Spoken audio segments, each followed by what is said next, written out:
Hello everyone, welcome to my channel.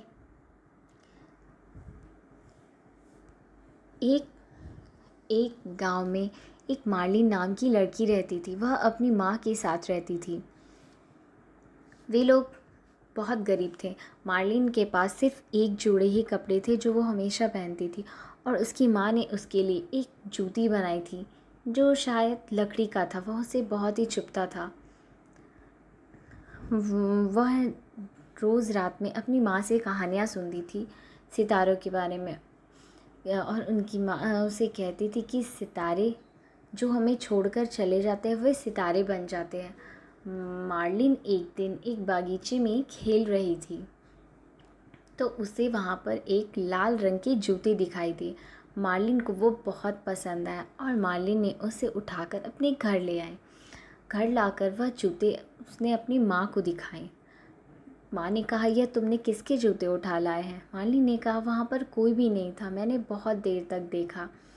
पर Marlin की माँ ने कहा, हमें दूसरों की चीज़ नहीं लेनी चाहिए मार्लिन, तुम इसे वहीं जाकर रख दो।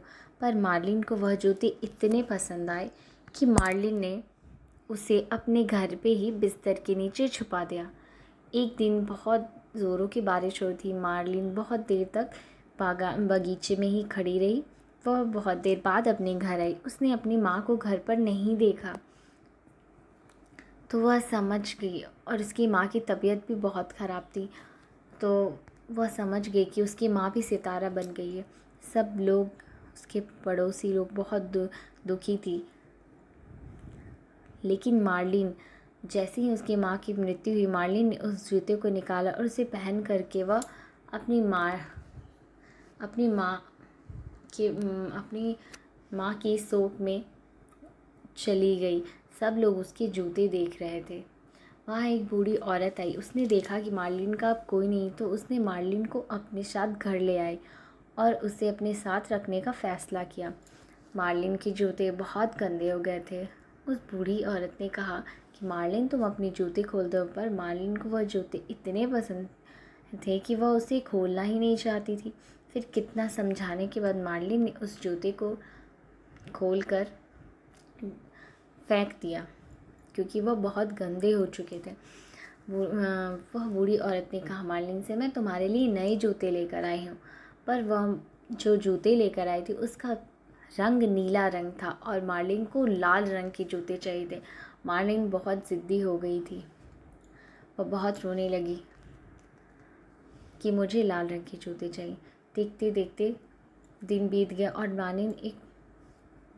मार्लिन बड़ी हो गई और वह बहुत ही सुंदर लगने लगी। पर मार्लिन का जिद भी उसके साथ बढ़ता ही गया। वह बूढ़ी औरत ने मार्लिन के लिए एक स्कार्फ बनाया था, पर मार्लिन ने कहा मुझे यह पसंद नहीं। उसे हर चीज़ में ही ज़िद करनी होती थी। फिर मार्लिन के लिए बूढ़ी औरत ने खाना बना कर लाया, बट मार्लिन ने कहा कि मुझे फ़्रेंच फ्राइज़ खाना है। तो फिर बूढ़ी औरत ने फ़्रेंच फ्राइज़ बना के दिए। फिर मार्लिन ने कहा, अब मैं बड़ी हो चुकी हूँ, मेरे सारे जूते छोटे हो गए, मुझे नए जूते चाहिए। तब मार्लिन को बूढ़ी अम्मा ने ले करके दुकान गई और उसे वहाँ पर लाल रंग के जूते दिखाई दिए। उसे अपने बचपन के जूते की याद आएगी। उसने ज़िद किया कि मुझे यही जूते चाहिए। फिर उस बूढ़ी औरत ने उसे वह जूते दिला दिए। एक दिन वह बूढ़ी औरत ने कहा कि हमें कहीं जाना है, तुम वह लाल जूते मत पहनना, काले रंग के जूते पहनना। पर मार्लिन ने उनकी बात नहीं सुनी और वह लाल जूते पहनकर ही आ गई।